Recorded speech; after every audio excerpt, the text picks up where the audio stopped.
Welcome to the Write the Damn Book Already podcast. My name is Elizabeth Lyons. I'm a 6-time author, and I help people write and publish powerful, thought-provoking nonfiction and memoir without any more overthinking, second-guessing, or overwhelm than absolutely necessary. Because let's face it, some overthinking, second-guessing, and overwhelm is going to come with the territory if you're anything like me. I believe that story and shared perspective is one of the most potent ways we connect with one another, and that your story, perspective, and insights are destined to become someone else's favorite resource. For more book writing, publishing, and how the heck do I move through this glitch tips and solutions, and plenty of free and low-cost resources, visit publishaprofitablebook.com. And for recommendations of fabulous books you've possibly never heard of, book writing inspiration, and the occasional meme so relatable you'll wonder if it was created with you in mind, follow me on Instagram at Elizabeth Lyons Author. Hi, everybody, and welcome to this next episode of Write the Damn Book Already. Today, we are going to talk about editing. And before we get started, I want to give a congratulations to my client, Joanna. Yesterday, Tuesday, April, my God, this is what the heat is doing to me. August 29th was her pub day for her incredible book, Just Do Nothing, A Paradoxical Guide to Getting Out of Your Way. I adore Joanna for so many reasons, not the least of which the story I'm going to tell forever is that when we first started working together, she said, "Elizabeth, I just don't think I have that much to say." And I knew she had a lot to say because we had had a whole conversation about it. But she started writing and then she got to like 5,000 words and she said, "Okay, but I don't think I have anything left to say." So we talked through, okay, what's next? What's next? And she'd write another 1,500 or 2,000 words and then she'd say, of course, "I don't think I have any more words. I don't think I have anything left to say."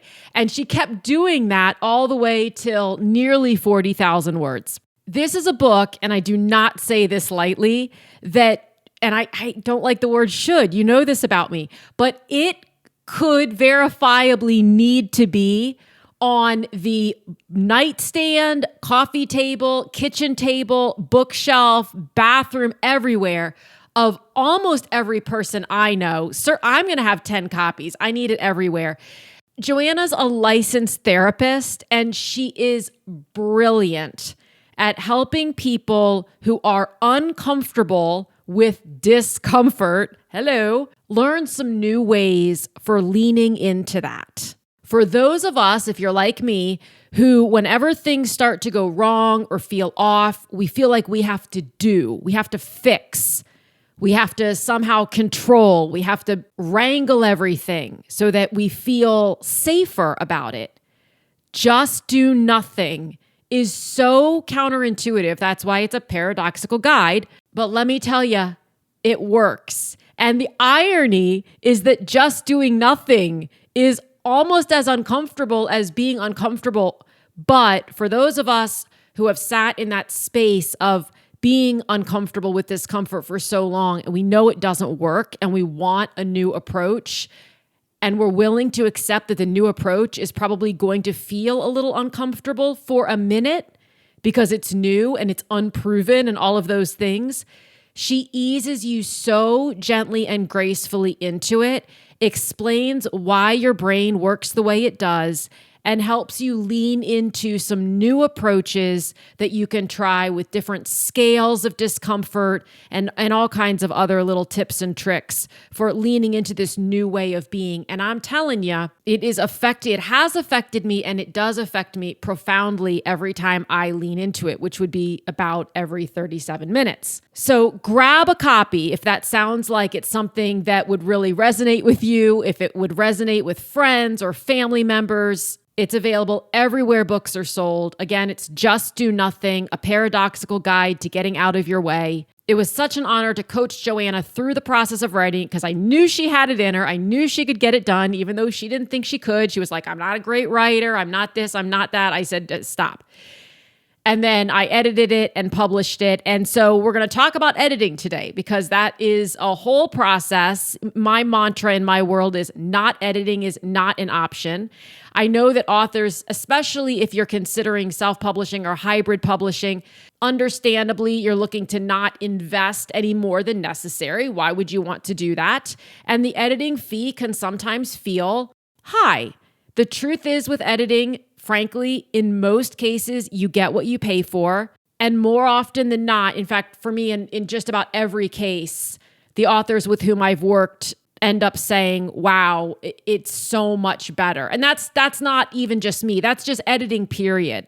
When you have a solid editing partner, you just don't even see the blind spots. You don't see the holes. You don't see the gaps because believe it or not, your brain is filling them in even though they aren't on the page. The challenge is that the reader's brain isn't filling them in.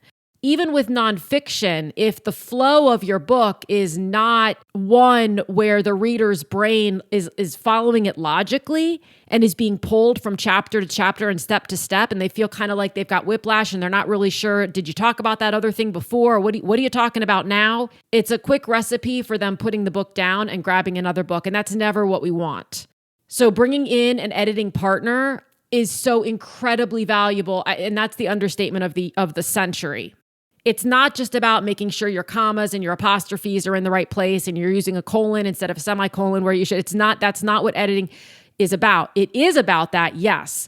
But even more importantly, before that, it's about developmental editing and making sure that you're flowing and making sure that your style is consistent, that there aren't any huge gaps, that you aren't introducing a topic that you then are not elaborating on, that you are not leaving any open-ended questions for the reader. So in today's episode, what we're going to dive into are the various types of editing that exist, and there are 4, and then also a little bit on how to find a great editor. I have been working with editors myself as an author for nearly 20 years, and almost every time I go to find a new one, I feel this sense of overwhelm. So I know it's not just a first-time author's angst when it comes to how do I find a great editor, but there are some tips and tricks for doing it and for making sure that you feel really confident that you're investing your money with someone who is going to make your book 100 times better. And that is not to say, for the record, that your book is bad without editing. It is simply to say that, again, you don't see your own blind spots.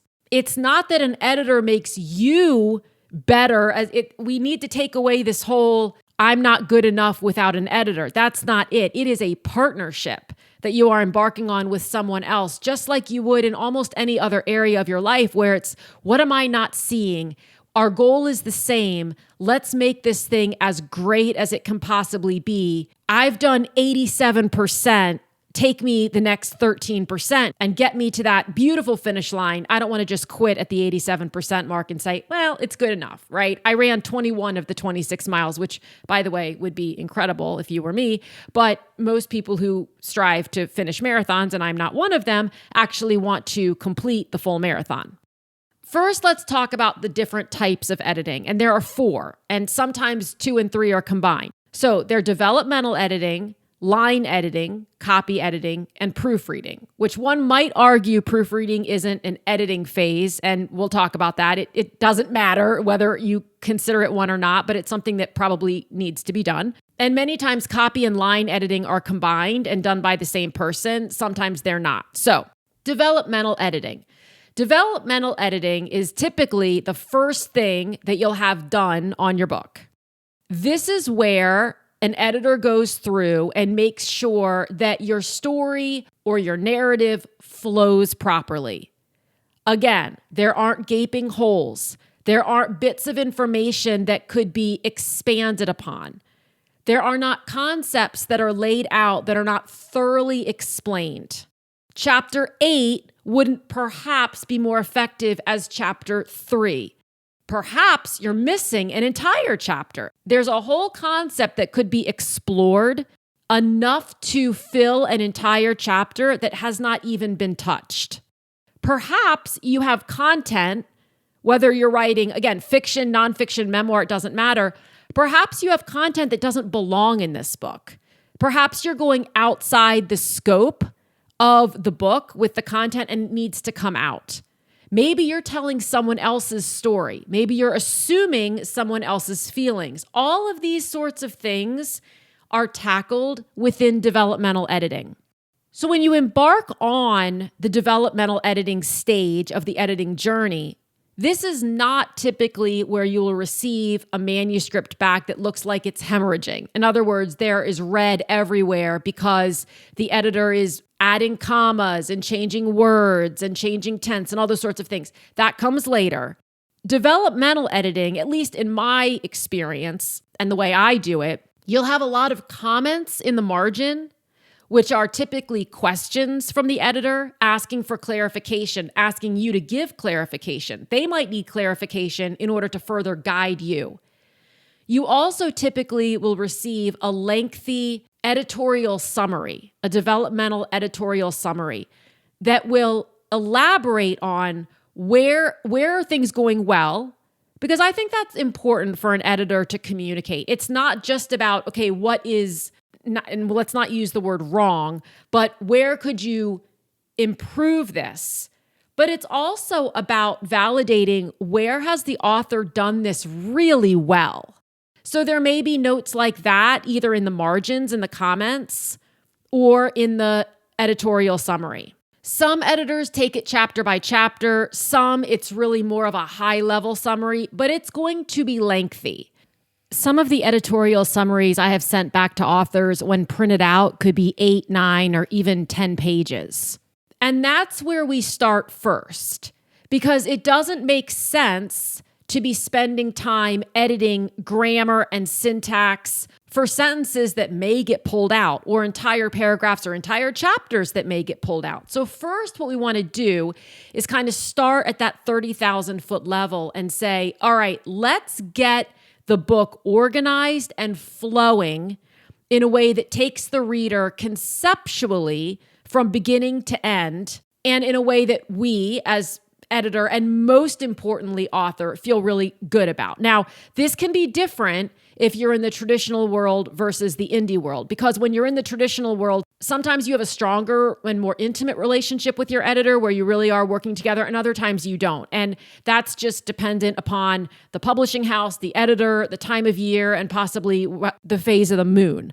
But with traditional publishing, as you probably know, you do have a little bit, in most cases, less control over the final product because the traditional house has acquired the product because they believe that they can turn it into something that they can sell and sell well. When you're an independent author, so you're either self-publishing or you're hybrid publishing, you often have full control over the final edits. I mean, when I'm working with someone on edits, I make suggestions, but I'm very clear with them that in the end, this is your book. You can do whatever you want. You can take 0 of my suggestions if you choose. You can take 100% and you can take anywhere in between. And usually it's somewhere around like 90 or plus percent. I've never had an author, I don't think, take 100% of my suggestions.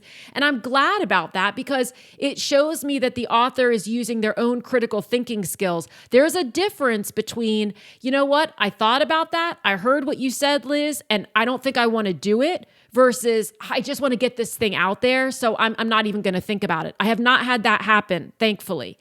And I love it when authors are able to take constructive criticism or a constructive suggestion, because it's not meant to be criticism. It's just it's a constructive suggestion and say, you know what? I hadn't thought about that. That makes sense. I am going to incorporate that. I do want to say more about that. And I love it when they can say, I hear your question and I've thought about it, and that's not something that I want to say more about.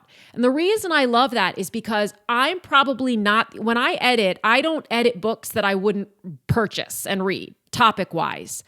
And so I'm reading them as an editor and as a reader. And if I have the question, it's likely that other readers will have the question as well. So if the author is not prepared or interested in discussing something specific, the fact that they can get clear and confident on that before somebody in the public, on a comment, on an interview, on a podcast, asks them about it is of great benefit, because they won't be tripped up when that question comes up again. They won't have to think about it in that moment. Oh God, do I want to share this aspect of my life? Do I want to share about this experience? They will already know, you know what? When I went through the edits, Elizabeth asked me this, and they don't have to say that obviously, but they already have that confidence. So I love that aspect of editing. But that's what a developmental edit is. Whether you're working in fiction, memoir, or nonfiction, it's quite similar with some subtle differences. I mean, in fiction, you're wanting to make sure that the story arc is there and that the certain things aren't happening too soon or too late, and characters are being explained well, but not too well. And you're pulling the reader feels pulled through the narrative. They don't feel like they're having to push through, because if you're anything like me, if you get to halfway through a book, it's very hard to just say, I am not into this, and close it. You almost have to push yourself to finish it. Is it just me? And that is painful. And nobody as an author wants the reader to feel that way. So that's what developmental editing, that's what that phase of the editing process is for. Next, we have line and copy editing. Again, sometimes these are done separately. Some publishers prefer to have one person do developmental editing and then one person do copy line editing. Sometimes it ends up being the same person. They just have to put on different hats. Sometimes someone will do developmental and then someone else will do copy line. I mean, it runs the gamut, really. Line editing is looking at the manuscript line by line. That's a good way to remember it, and making sure that each sentence is written in the most effective way. So in some cases, it might be, whereas with developmental editing, you might be moving whole chapters or whole sections around. In line editing, you might be moving a line. So it's not just finessing the line and saying, gosh, how could we say this differently? Or this has already been said. Maybe there's a cliche in there and it's been used, or a phrase that's already been used 16 times, which is too many anyway. And so you want to find a different way to say the same thing. Or you're looking for a more powerful way to say the same thing. Something that will intrigue the emotions of the reader. Maybe there's a line at the end of the paragraph that would work better as the second sentence of the paragraph. So you're moving things around that way. It's looking at each individual line or each individual sentence and saying, is this as succinct, effective, and powerful as it can possibly be? Copy editing is where we get into, are the commas in the right place? And listen, the funniest thing about this is that experienced editors can go almost to blows sometimes over this. Some people like the Oxford comma. Some people, I am team Oxford comma forever, but some people are the exact opposite. Like, I won't even hire you if you're an Oxford comma fan. And once you're an editor, it's funny because you read books and you think there should be a comma there. And what's funny about it is that maybe there should, maybe there shouldn't, but the average reader never notices that sort of thing. So it's the developmental editing is, in my world and in my experience and opinion, the most important part of this whole thing. Yes, if your book has glaring grammatical and syntactical, is that a word? Errors, it will be a problem for the reader, obviously. But in most cases, as an editor, editors will find commas and go, should that be there? And they can debate it with other editors all day long. The reader has kept going. It didn't stop the reader at all. But it's making sure that you don't have two words together that shouldn't be there, or the wrong instance of two, and two, or there, and there, that you haven't used a semicolon inappropriately, that your grammar is correct, or at least in the style and the tone that the reader has become accustomed to. Yes, in books, sometimes, as much as it pains me, we do end sentences with a preposition because it just does not make sense sometimes to say, well, everybody with whom I went to the store, like when we're being completely and truly grammatically correct, sometimes that interrupts the flow, frankly. So this is where editing takes a little bit of a creative leap, because the goal isn't, we're not writing a piece for the New York Times or the Guardian where everything really does need to be correct grammatically. There are some creative liberties that sometimes are taken within books, and I happen to love that as well. But that's the main difference between line editing and copy editing. And then the final phase of the editing process is proofreading. For independent authors, most of the time, my recommendation is just have a friend or family member who would be interested in the content of the book. And the reason for that is that if they're not interested, they're not going to be paying that much attention and they're going to miss things. So someone who's genuinely excited to get their hands on the book, have them proofread it. I don't personally believe you need to hire a proofreader. What you're doing in this instance, and you want to be super clear with the proofreader what their job is, because everybody loves to provide value.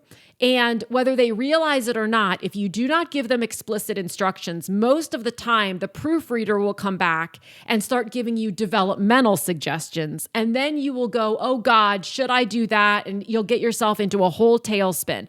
The job of the proofreader is very simple. We are not looking at flow, style, tone, anything. We are looking for glaring errors. That's it.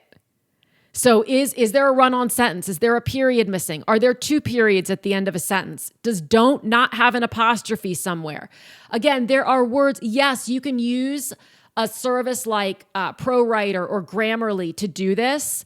But in an instance where, for example, a word is a word, so the word there, THERE, that is a word. So from a proofreading standpoint, it's not necessarily going to pick it up unless it's doubled, unless you'd said there. Now, if you're writing fiction and someone is comforting someone and says there, then the software might pick it up and say, you've got a double word here, but that doesn't mean it's wrong. That was intentional. So that's where the AI aspect or the robotic aspect of proofreading doesn't always quite work, because it doesn't always pick up things that shouldn't be there because it sees it as, oh, that's a word, that should be there. Or another great example is the word its, ITS. ITS and IT''s are both words. So when you're proofreading, there may be an instance of its that should be IT''s and it isn't. A human will catch that, but many times a computer, a robot, whatever, will not. So proofreading is just a final set of eyes or a final few pairs of eyes who are looking at it for errors. And keep this in mind. I've seen this posted on a lot of boards on Facebook and et cetera, in groups for writers. There is an acceptable margin of error for edits of about 5%. Now, that's not acceptable for me. I like 1% to 2%. But lots of times authors will say, I paid someone to do this and they missed two things. That is completely normal. Editors are human beings with human eyes. And once we've read something, more than once, and sometimes even if it's our first pass through, we'll just miss something because we're human. So expecting 100% perfection is a bit unrealistic. Grab any traditionally published book, and yes, we could debate commas and things like that, but grab any traditionally published book and you will more than likely find one or two, or God forbid, even three true errors. I mean, I've seen them in New York Times bestsellers more times than I can count. Now, if they're voluminous, that's an issue, right? But with indie published, especially if you're self-published, or many times even if you're hybrid published, depending on your agreement with your publisher, should you find errors even after the book has been published, you can re-upload your manuscript to your different distribution outlets and the new version will take control. So from that point forward, everyone who purchases the book will get the book without the error. When you're traditionally published and they've done a print run of 3 or 5 or 10,000 books, they're not just going to throw those books away because of the wrong instance of its and its. So something to keep in mind. So those are the 4 phases of editing, and at a pretty high level, but why they are important, what you should expect from each of those.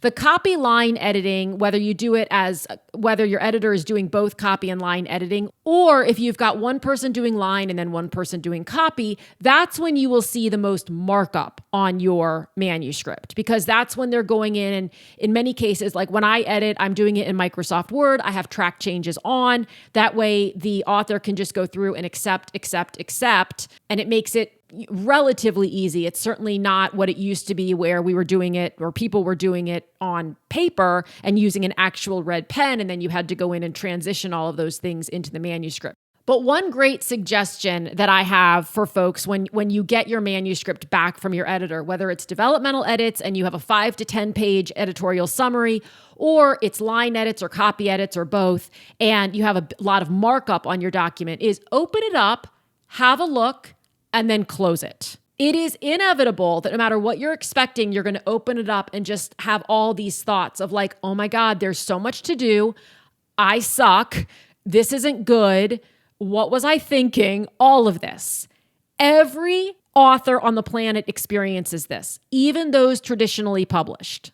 If you get your manuscript back from an editor, any level of editing, and there's very little, it's honestly a red flag. They should have questions. And there might be more or less in the copy editing and the line editing, depending on your proficiency as a writer. But I guarantee there are going to be issues because you are just too close to the material to be able to see them. So give yourself 24 hours or 10 or 12 or just know yourself and then hop back in. And hop back in with the mindset of, okay, this is a partnership. I'm so excited and curious to see what suggestions they have to make this thing even better. Because I thought it was pretty great when I sent it off to the editor. And thinking that it's pretty great when you send it off to the editor is a beautiful, beautiful thing. Like, you know, you've put your best foot forward. And what often happens is you get this feedback back and it crushes that. You think, but I thought it was really good. Is it not really good? It was. They're just making it even better. So get curious about it, about what their suggestions might be and whether or not you're going to implement them and all that. All right, let's jump really quickly into how to find a great editor. Best ways. Number 1, recommendations. Ask other people who they've worked with. If you're looking in the back covers, the acknowledgments of similar books, many times authors thank their editors. So if you've written a book in a similar genre, you can do a search for them. You can try to find them on Instagram or Facebook or LinkedIn or wherever and reach out and see if they're taking on new clients and how they work with different people. Put a post out in a group. If you're a part of a publishing group on Facebook or any other social media platform, write a post on your own profile and say, I've written a book in such and such genre. I'm looking for either a developmental editor, a copy line editor, whatever you're looking for. Does anybody have any recommendations? Another option is to use somebody like Readsy. I'll put the link in the show notes. It's readsy.org or the Editorial Freelancers Association. Almost all, if not all, of the editors who list with those organizations are vetted. So they didn't just decide to start editing yesterday. And they're not just running your book through Grammarly, which can happen sometimes on sites like Fiverr or Upwork. It doesn't happen all the time. I know people who have found great editors through those sites, but you do have to oftentimes do a little bit more sifting. Don't be afraid to talk to multiple editors and find one that you really feel connected to. Again, it's a partnership. And one of the questions I love to ask prospective editors, and I encourage my authors to ask prospective editors, is, why do you want to work on my book? Why do you feel excited about working on my book? And the reason for this is very similar to if you're looking for a hybrid publisher. You want to make sure that a hybrid publisher or an editor doesn't just take everything that comes across their desk because it represents a payday.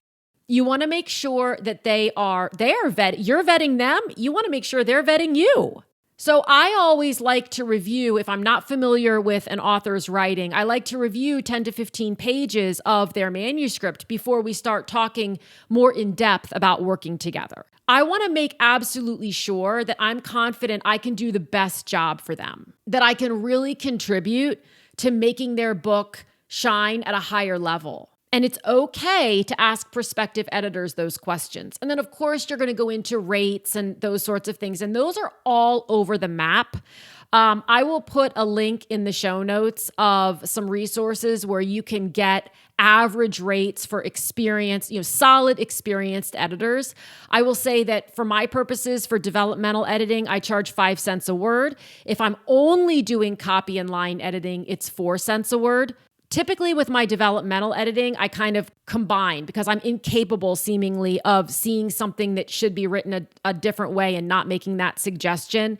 So my first round, I do 2 rounds with authors. My first round is full developmental. I do my very best not to touch line and copy. I do full developmental. And then when they send it back with their updates and their changes and their modifications, which I was just redundant there. So if I were editing, that one of those words would have come out. I go through the second round developmentally to make sure that it's flowing better and everything makes sense and the additions, if there are any, are set properly and they're in the right place. And then I'm also going through at the same time and doing line and copy. Sometimes people will take manuscripts from me and have another round of copy and line editing done by someone else without the developmental. It's rare, but it's happened. And in all cases, I recommend that everyone take that final manuscript that's been edited and honed and worked on by them and have someone else proofread it, if not 2 or 3 or 4 people proofread it, just to get those final little missed tiny things cleaned up. Many editors will offer to do sample page edits. This works well for copy and line edits. It doesn't work great for developmental edits because it's hard to make a comment developmentally when you haven't read the full manuscript. It's far easier to hop in and do a sample copy edit. That's easy. That can be done. And even a line edit to just say, that maybe this could go here, or you could phrase this a little bit differently. But it's not easy to get a sample developmental edit because it's not possible, really, for an editor to read 10 to 15 pages and make any sweeping suggestions, not knowing where the content is going. I always read through the full manuscript before I even start making development. I'll make little notes to myself on the side to say, do they ever address this? But I don't start making suggestions for developmental edits until I've read the whole thing because I need to know exactly where it's going from beginning to end, no matter the genre. You can absolutely find editors who charge more than that, sometimes far more than that, and you can absolutely find editors who charge less. But I think between 4 and 6 cents a word, 4 and 7 cents a word, maybe, if you're including developmental, is pretty standard for editors who have experience in that genre, experience as an editor, know what they're doing, and are ready to work in partnership with an author. I believe I even have a post on the Publish a Profitable Book blog about working with an editor, what to expect, how to find one, all those sorts of things. I'll go back and double check. I believe I do. And if I do, I will include a link to that in the show notes as well.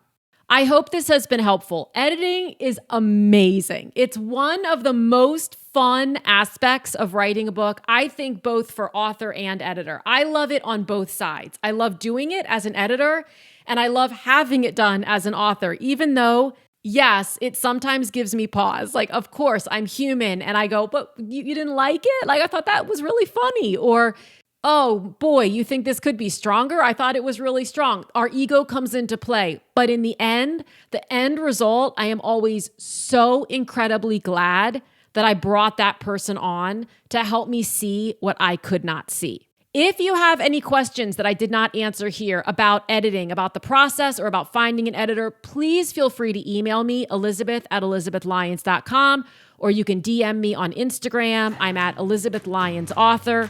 I would be more than happy to answer them or any other questions you have about the writing, editing, publishing, launching process. Thanks so much for listening, and I will talk with you again next week.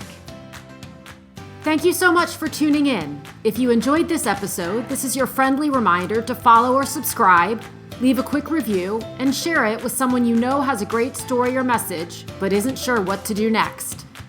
Also, remember to check out publishaprofitablebook.com for book writing resources and tips, and to see all the ways we can work together to get your book out into the world. Again, thanks so much for listening, and I'll talk with you again soon.